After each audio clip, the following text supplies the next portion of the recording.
fans can have an opinion on art because like they're going to be the primary listeners of it. In order for it to be a personal experience for the person who receives it, it has to be something that's personal to me. No one tells a construction worker what toolbox to use while fixing their sink. Yeah, but they can tell you if the water's broken. If you have little to no experience doing the thing you're criticizing, chances are you should probably shut DIY. DIYers, you came here for a debate, and debate is what you're gonna get. Somebody gonna have to tell the truth, and I'm gonna tell it. Weaver beats Curtis King, cage match to the death, and we are debating whether or not music fans, I didn't even say how you're doing, but how are you doing, by the way? Nervous. It's not that I cared at all, but I'm glad you're nervous. You should be nervous because Yeah. we've been beefing since August 18th. Did you know that? Did you know that? No, I did not. Around the most nerdiest topic ever. You want to know what that topic is? The topic is how much input, if any, should fans have in the music of rappers, artists in general, right? Should they be tweaking around with the recipe of the artist? What is the limitation? How much input should an artist take? We're going to talk about all that stuff and more, of course, with some video evidence to back it up. Where do you want to start with this there, Weaver Beats? Whoa. You just... Did we do this again? It did, but it made your eyes look like a lizard. You look like one of them conspiracy theory videos on YouTube. Oh, it revealed my true form. I don't know why. I think this only happens on Zoom. If we did this on Discord, it probably wouldn't have this video. It's insane, man. But I'm we're a little all set up here. Yeah, I don't know what's up with that. Hey, something freaky about what you just said, Mackie. Two of my favorite YouTubers debating. You can't beat it. I don't like the way those words got so close together. Can't beat it. Yeah, maybe So I don't think freaky. you should beat it. I don't think you. Save that for later. I knew this man was a reptilian shapeshifter.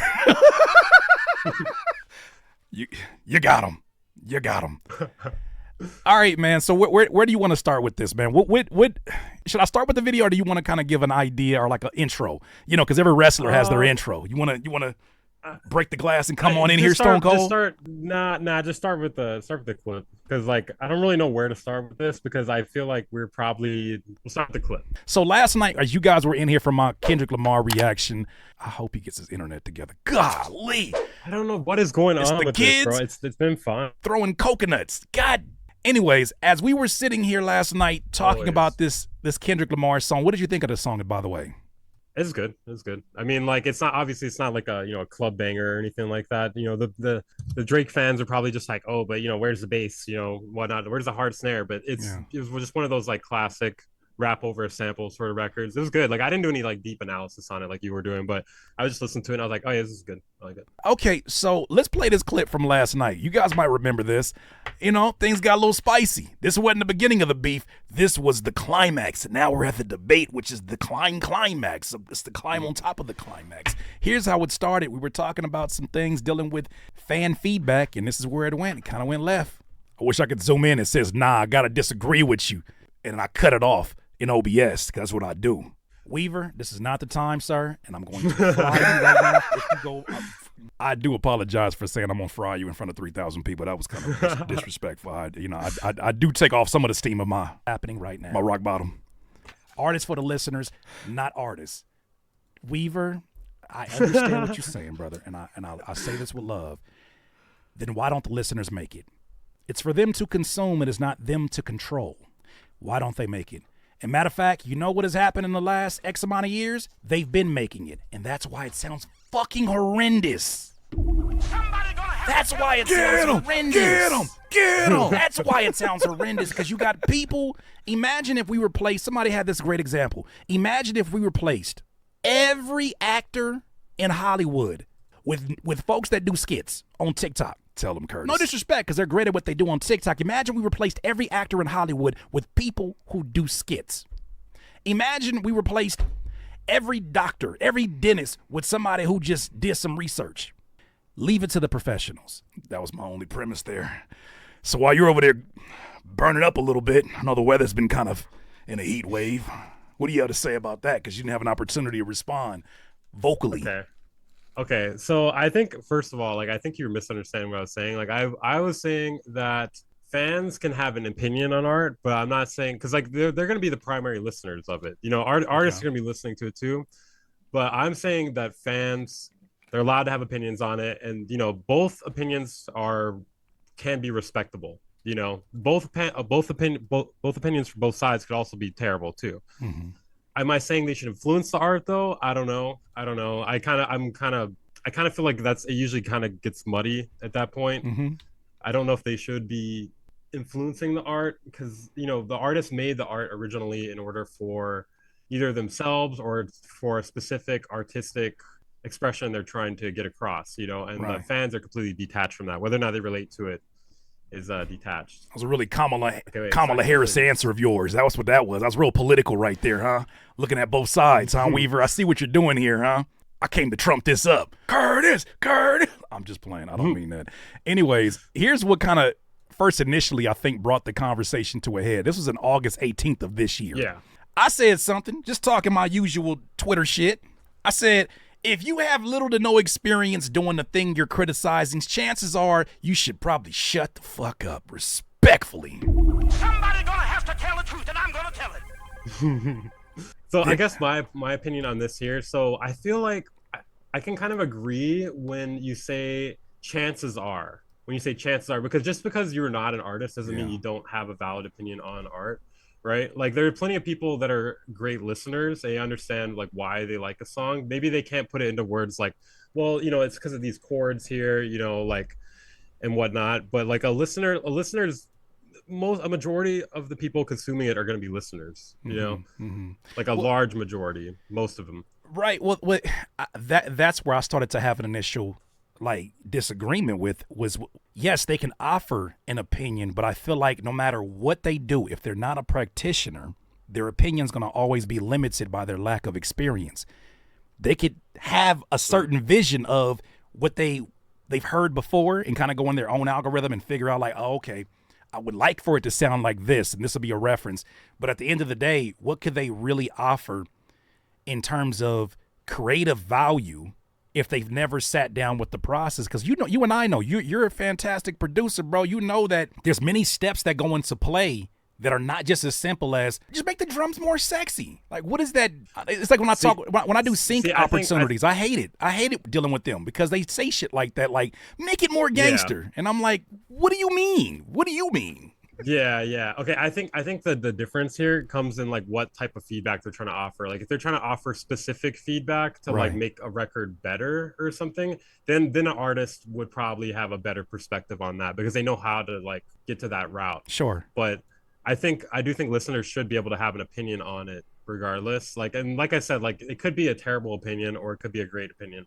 Like I feel like I don't know if this is the best example to bring up, but I feel like Fantano's not an artist, right? But he knows a decent amount enough about music. Wait, isn't he a guitarist? I think his reviews are pretty thorough. Isn't he a guitarist? Well, he plays like bass guitar, but like he does play bass guitar, but like he's not like he doesn't play in a band or anything. He's not like a serious artist. Okay. But I feel like he doesn't really talk about it from the perspective of like, okay, yeah, this bass line here works really well because it's a 1-3-5 or whatever. Right. And I feel like he can still be like even though he's not an artist, he's very thorough. And whether or not you agree with his takes, because I know a lot of people hate him because they're just like, oh, he gave my favorite album a 4 or whatever. I like his stuff. My favorite album of all time, he gave it a 4. Yeah. I do actually like his stuff. I don't watch his reviews, but I actually like to watch his reviews when he's trashing someone. Really, because that's when it's most entertaining, in my opinion. Yeah. Like when he rips into a record. I was gonna say that for me, that was my favorite. Those are my favorites too, because I feel like I learned something as an artist listening to him talk about it. But once again, this is someone that I still see as in that lane of being like they're thinking with their creative brain. There's somebody who he's literally at the place that he's creating. So he's a creator. Even if it's not necessarily the best bass player, I look at him, he's literally using 2 different characters in the videos. The guy with the thick mustache and the crazy sweater and all of that. So he's in the process of creating. I honor his opinion more so than just a guy. And this is no disrespect to folks who have this as a profession, who's a plumber that has some really left brain opinions about the sound of rap. And then he's telling a guy like you or I, what you need to do with your snares is this. And it's like, do you even even know what a snare is, sir? Yeah. And he's pointing out like a clap or something or a snap. Yeah, no, I mean, like I said, like there are definitely opinions on both sides that you could absolutely just throw in the trash immediately. And like that sounds like one that you could just toss in the trash immediately. Somebody just threw me a brass knuckles to hit you with. He said, when God created humans, did God ask for any opinions? Somebody gonna have to tell the truth, and I'm gonna tell it. Well, I mean, why do we need to compare it to something with God and creationism? You know, like it's not Because it's a debate. really, It seems like kind of an extreme comparison. Sometimes extremity. I'm about to say extremities. That's crazy. Sometimes you got to go to extremes. Sometimes you got to. Thanks for the brass knuckles, man. That's cool, man. I tried to get him. He I feel like it's like kind of like, you know, like when people like bring up like Hitler and like a debate, like they compare like, oh, what about like if Hitler had done this? You know what I mean? It's just That's like, an easy we don't need to go-to. take it that far. Let's just go like keep it in like the realm of like reality and what we're actually talking about here. Well, speaking of reality, let's get to these real tweets, huh? This is where the beef started between Weaver Peace and Curtis. The beef. The beef. I said my statement. If you have little to no experience doing the thing you're criticizing, chances are you should probably shut the F up. To give a little bit of context, this was me really talking to the folks who have something to say about those who are the actual practitioners. I think it was specifically in one of my videos where I'm like, I looked at, like somebody says something about what I was doing creatively. And then I went to their page and I was like, they don't have a trace of any creativity. They don't even have a profile picture. I don't want to hear your input on how my creative process should be if I don't even know if you're creative, because you could be thinking with an analytical brain trying to break that down. Weaver Beats came out of nowhere and he says, I don't know if you need experience, but you should at least know a ton about it. You don't need to be a professional musician to review albums, but you should be extremely experienced listening to music, period. I pulled up my britches and I came back and I said, well, being well-versed has its benefits, Weaver, but there's no knowledge quite like hands-on experience. An album reviewer that criticizes musicality it can't comprehend is always at a disadvantage with their criticism. Yeah, I mean, I don't disagree with that in particular. You're not making this fight. You're not making this fight fun. What do you mean you don't disagree with that? Well, I want to point out one of these comments in the chat here. No one tells a construction worker what toolbox to use while fixing their sink. Yeah, but they could tell you if the water's broken. Damn. You know, like that's kind of like what I'm getting at here. Like I'm saying, like they each offer a different perspective. Like obviously, that's a good point. I ain't gonna lie, that was a good point. A good point. Like a large amount of listeners could be like, hey, like I don't like the sound of this. You know, whereas an artist may break it down and be like, well, like check out like the rhyme scheme and whatnot. But it's like, if it's not resonating with a large amount of people, then you know they could have a point. Is what I'm saying. Like they are the target audience. That's why. Right. Niles even says, if an artist doesn't think a non-artist's opinion is valid, then who are you making the art for? Exclusively for other artists? Good question. If I were to answer that, first, it's for me. In order for it to be a personal experience for the person who receives it, it has to be something that's personal to me, in my opinion, in order for it to be effective, in order for it to resonate, in order for it to find the person that is supposed to be the demographic for, right?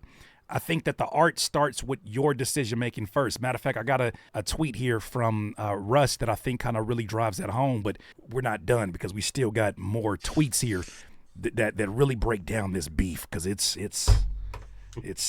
dangerous. It's getting dangerous. It's sizzling. It's getting there, man. Hey, man. Hey, man. Hey. I feel like it's unfair. You have a soundboard. I do have a soundboard, but I don't have the mics. I don't have it set up right now. Hey, man. Sometimes you got home court advantage. That's all it is, man. Don't worry. I got you. Whenever you make well, yeah. Give me a sound effect when I need it. Yeah. Somebody gonna have to tell Just gotta ask. That's all you gotta do is ask, okay, man. Thank you. Weaver returns back fire, and he says a musician's audience is made up of almost entirely of people who aren't musicians.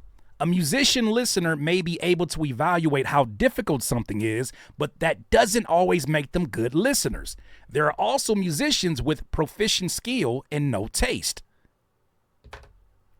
Don't you make any good points in here. Sound effect. Come on, hit me with this sound effect. Somebody gonna have to tell the truth, and I'm gonna tell it. I feel like that's a pretty good point. I feel like I got. Because there's definitely people on both sides that are like bad at it. You know, like I mean, there's plenty of artists who I would not want the opinion from, especially if they're in a different genre or if they seem self-centered or just I don't know. I guess like what the general takeaway for, in my opinion, is like just set that aside. Set aside like the who they are, who is giving the comment, and look at the comment and decide if what they're saying holds any weight. You know, like it doesn't matter who they are. Yeah, you ever get some advice from somebody on YouTube and you go to their YouTube and see how they're utilizing it and you realize you got the wrong. Yeah. Or like you watch a tutorial, and that's why I love tutorials that used to show the final product first. Like get me excited. I used to hate the ones that were like, step 1, take the 808 and for like 40 slide it minutes. like this. Step 2, go check and see if your hot pocket is ready. Step 3, Step 977. just to make this, And then we're done. just to make, just to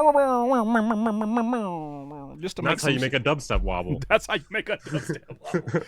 That's what I try to avoid with that. So Weaver thought he had me on the ropes, maybe a little bit. Then I came back and returned fire. I said, well, that to your point, Weaver, the same could be said about a doctor. The majority of his patients aren't professionals. That's why they are likely to trust his suggestions first. Also, keep in mind, the tweet doesn't dismiss their right to an opinion, but it also doesn't hold it equal to that of the artist. Curtis? Oh, you're cooking. Okay. Oh, you're cooking. Okay. That's not incense burning. That's me cooking. Careful so now. So the doctor is obviously an extreme comparison because it's life and death. But we'll just roll with it anyways. I wish I could read it on the screen. I can't read shit. It just looks like a bunch of it looks like AI generated text to me. Tell them kids to stop throwing things at your internet lines. Here, I'll just send it to you in a Zoom so you can read it there too. I guess it's the same comparison. It's the same comparison as what somebody was saying about the plumber. Like you could still point out something, but not know the exact way to fix it, and then for instance, if your foot's broken, you think it's broken, you could point out oh, what hurts here and whatnot. You could still have valuable knowledge, but you shouldn't be going around telling people how to step by step fix it. And I think that kind of aligns with what I was saying earlier, because I feel like a listener's feedback on a song is not it shouldn't be step by step, okay, this song doesn't work because of the chord progression or something. For them to say something like that, it's gonna it wouldn't work unless they have some sort of knowledge. Juwan, it's time to let go of the things they said and did to you. Not only do I want you to forgive these people, but I want you to thank them for helping you become who you are right now. I mean, look at you now. I'm trying to find love for my enemies, but I am not feeling their energy. I don't want nothing but inner peace, but that's when they come with the trickery. I don't know why they not feeling me. I don't know why they be killing me. How do I get at these beefs? A lot of these niggas be finicky. It's something I noticed this morning when holding my phone and talking to Willie B. There's too many narcissists around me, always trying to belittle me. I had to sit down and put that in my notes, how you didn't think of this shit? What if instead of humility, niggas is looking at you like a bitch? What if they don't want to build? What if they looking at you like a lick? You don't know how I'm built, I should beat your ass on the strength, nigga. I gotta admit, it might have been me, I gave him the wrong pitch out of my own lips, and that's why you don't code switch. I'm tired of living my life like a book I never chose to write. I'm looking at my demons, looking at me, looking to toe the line. I might just still be stuck inside my head if I took your advice. Instead, I'm shining bright right in your face, bitch. Good night. Look at me, look at me, look at me now, ooh. Look at me, look at me, look at me now, ooh. Look at you, look at you. You got an attitude, I'm looking right past you. I'm in my bag, fool. Conspiracy Wow just said, Curtis, what if the advice came from an anonymous source? Do you ignore the advice? Fuck yeah. Somebody gonna have to tell the truth. I don't want to hear shit you got to say if you haven't found a way to upload a picture. No disrespect, Conspiracy Wow. I don't want to hear it. They probably know how to upload a picture. They just didn't do it. There's probably an alt account or if something. you have not uploaded a photo, I don't want to hear what you got to say about my kicks and snares. Here's my thing, because pretty much anybody on the internet is anonymous. Well, I shouldn't say anonymous. Somebody you've never met, they're a stranger. My thing is, my brain does like this. And it doesn't come from a place of arrogance. It just comes from a place of, I need to be able to conserve energy and make sure that I'm not just listening to anybody. Because if you do that, if you're ever in this position where you're a Weaver Beats, a Curtis King, or any of the other names in whatever space that you like, content creators, you got to understand this shit is a lot of energy, a lot of mental energy. And a lot of the times we're not even accounting for the amount of energy that goes into it. But when you listen to all these opinions, I just do this. I read what you say and I say, could I see why somebody would feel this way? And then I ask myself, do I believe this to be true? And and many times I'll say, you know what? I didn't see it that way. All right, cool. I'll work on that. But a lot of times I'm sourcing my information. And if you're just a guy who never did anything, respectfully, shut the fuck up. There's nothing else for you to tell me. Chat GPT can give me the same advice you just gave me. But that's just me. I'm not going to speak for Weaver. What do you think about that, Weaver? It just depends on whether or not I think they have a point. I'll just kind of try to internalize it myself and be like, is this something I could actually see? Can I actually see what they're seeing and agree with it? And if not, then I just trash it. Yeah. I mean, because sometimes I'll get good criticism from just like a random person. Like they're like, "Hey, like the levels in your live streams, they're kind of all over the place. It makes for like not a great viewing experience." I'm like, you know what? I've kind of heard that here and there before. Like maybe I should work on that. Especially when it's something like more. It really depends on the criticism. Like if it's like a criticism about your color balance. What the hell, Weaver? What the hell, man? Tell you I what. don't know why my internet's so bad, bro. Your internet's trying to save you from this. I did not rage quit. Okay, I just want to say I did not rage quit. He kicked me out. That's what happened. He kicked me out. Somebody was gonna tell the truth, and he kicked me out. That is what happened here. Let's end this Twitter thing out here, and then we'll get to the last point that was made by good old Russ. So you responded back to when I said the whole doctor opinion, which Niles is kind of digging into. He's like, one of them is science and the other one is more subjective art. So that's the difference between those arguments that we're making. Whatever, man. You didn't have to jump out. Fair. I never would have thought Niles was the one coming down that tunnel. That's crazy how you came down that tunnel right now, Niles. Insane, man. You don't know who you can trust in the Royal Rumble. He has a good point, though. He does, I mean, like it's like that's kind of what I was getting at too. It's like a life or death thing versus art. I don't know. Like it's kind of there's a big gap there between those things. Hey, man. All I know is I made a great point. I'm not here for debating a good point. I just made a good point, all right? Weaver Beast came back and said, they are definitely opinions. It's all about what works for the target demographic. There could be treatment that Western doctors disagree with, but patients are completely happy with. That goes the opposite way, too. And then I responded back in a very mature way, and some of those people need to shut the fuck up, too. I do agree. Some people of every portion of every demographic need to shut the fuck up. Yeah, they probably shouldn't be talking. You're right. Yeah, that's hey. You didn't even let me enjoy my celebration. I was on the ropes. Yeah, I was like, no, let me get this off here. I was on the ropes right now. You wouldn't even let me. That's kind of disrespectful, man. Attention, everyone. Attention. Attention. Grab the microphone. I'm not actually knocked out. All right, so, whoa, I forgot how long-winded this one is. All right, let's actually dig into this Russ tweet that I think really drives home the point, and we'll come back with some final thoughts after this. So, I don't know if you remember, but there was a time where Russ was launching some kind of voting platform that was kind of, I think, at the same time that James Blake was talking about his solution to all the streaming conversations, his solution when he basically reinvented Patreon. Yeah, and then it's like something you can only access privately, so it's not even something that like anybody could just hop on, right? Like, did I tell you? Good job, man. You've solved it. You've solved it for yourself. What about us? Did you see he DM'd me after all of that shit, man? He DM'd me and followed me. Yeah. Man, I don't like that, man. That shit, like, this is energy, man. This energy is weird, man. Like you think I won't come talk to you? You think I don't see you? I see you, fucking internet guys. What did he say exactly? Just basically like every company has to start somewhere, and he wasn't like aggressive, but he was like every company has to start somewhere, and Spotify had to start somewhere, and I'm just like, man, hey man, I wish you all the best, but dog, this is not like I invited him to the platform to come like debate it, but he was. I ain't even trying to do all that. He was trying to get that platform off, and I was like, every time I heard the description, I was like, motherfucker, it's just Patreon with a lime green logo. You're not fooling me. What is going on here?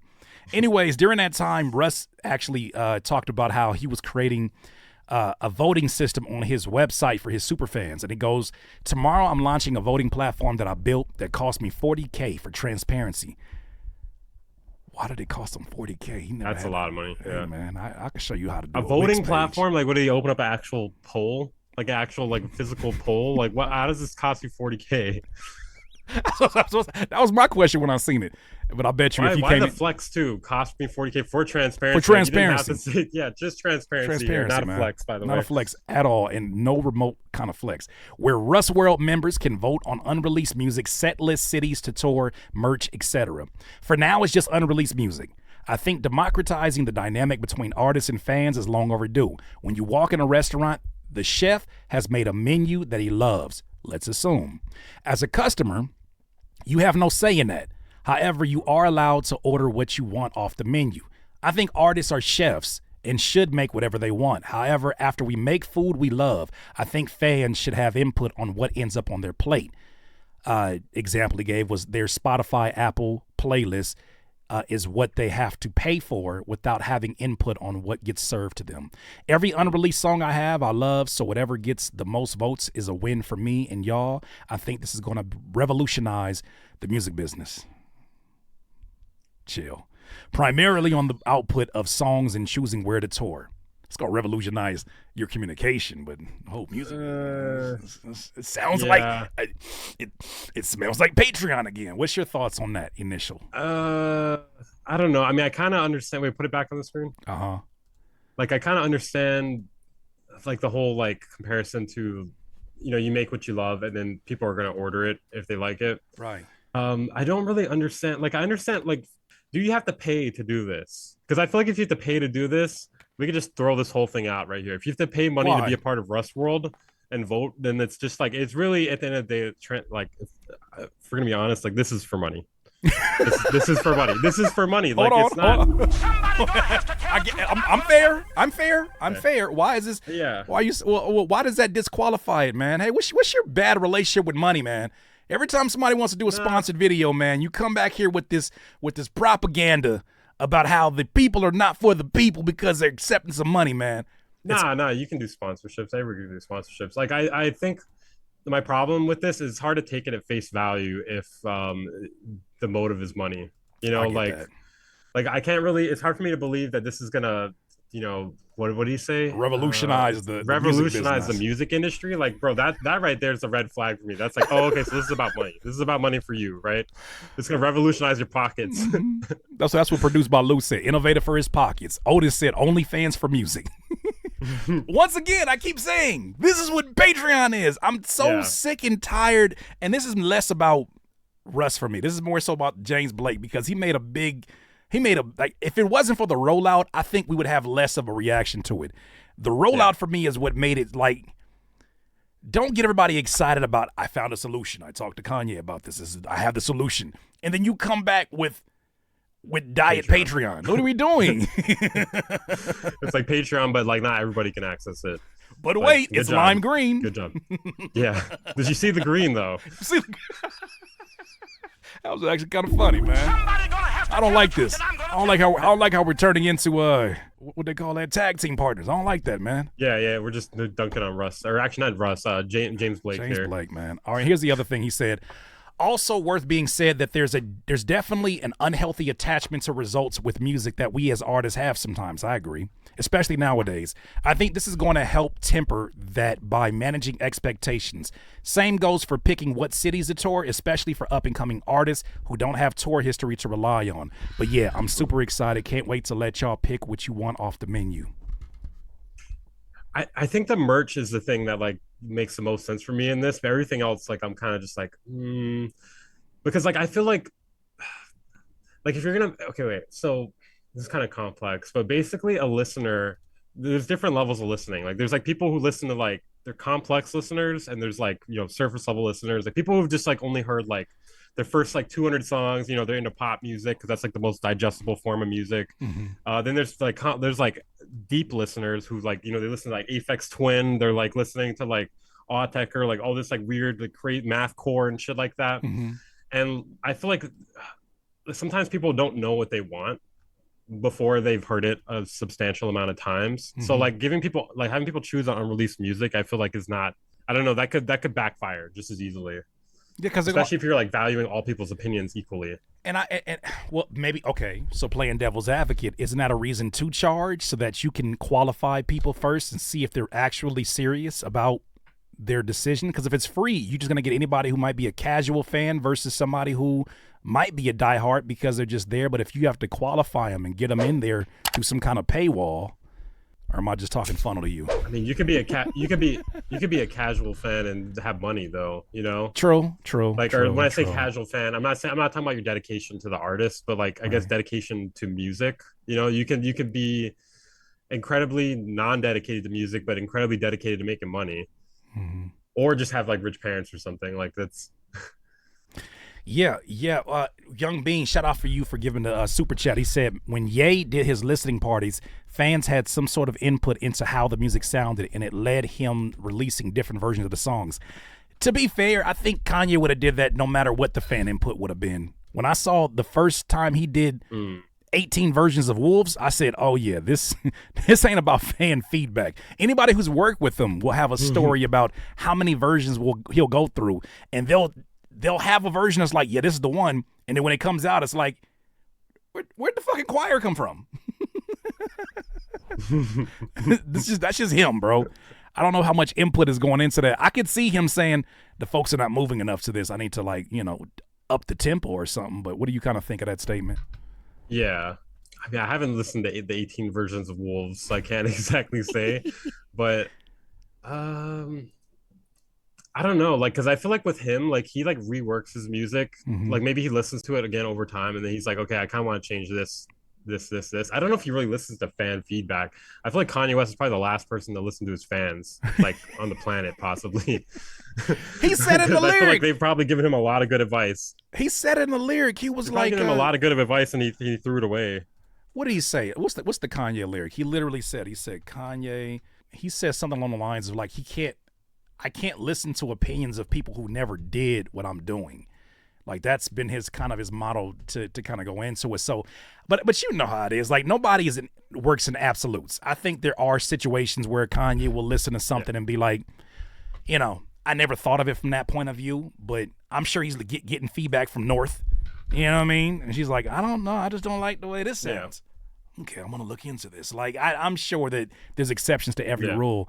But, all right, man, here we are. Final round, man. Final round. Hey, you threw a couple of haymakers. I'm a little sore. I don't know why I got into this cage match. Now we're starting to reach up to the flag at the top with the ladder. All right, don't fall, man. Final thoughts on this topic, man. I don't know what that means. Good.